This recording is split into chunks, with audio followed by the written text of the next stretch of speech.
তোমরা প্রথম থেকে শেষ পর্যন্ত দেখো। এটা টমেটোর শুকনো চাটনি, বাটা চাটনি যাকে বলে।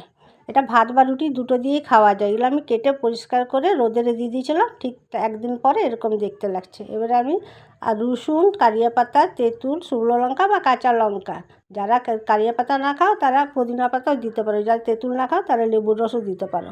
এগুলো আমি অল্প একটু তেলের মধ্যে সব নাড়াচাড়া করে নেব। নাড়াচাড়া হয়ে গেলে তোমরা কিন্তু এটা করে খেয়ে দেখো। হ্যাঁ, শিলে আমি এটা বেটে নেব। লবণ আর চিনি, যারা গুড় খাও গুড় দিয়ে বেটে নেব। যারা শিলে না বাটলে মিক্সিতেও বাটা রাখে। আমি তো তোমাদেরকে অল্প করে দেখাচ্ছি, তোমরা পারলে অনেকটা করে মাছ দুয়েকেও রাখা, যেটা নষ্ট হয় না। তাহলে জলটা দেবে না, জলটা দিলে একটু খারাপ হয়ে যাওয়ার সম্ভাবনা থাকে। জল না দিলে অনেক দিন রাখা যায়। দেখে বলো আমার বাটাটা হয়েছে কেমন হয়েছে, ভালো হয়েছে? এটা করে একদিন খেয়ে দেখো, এটা দুর্দান্ত লাগে, ভাত বা রুটি দিয়ে খুব ভালো লাগে। তা লাইক শেয়ার কমেন্টটা করে দিও, সাবস্ক্রাইবটা করে নিও। টাটা।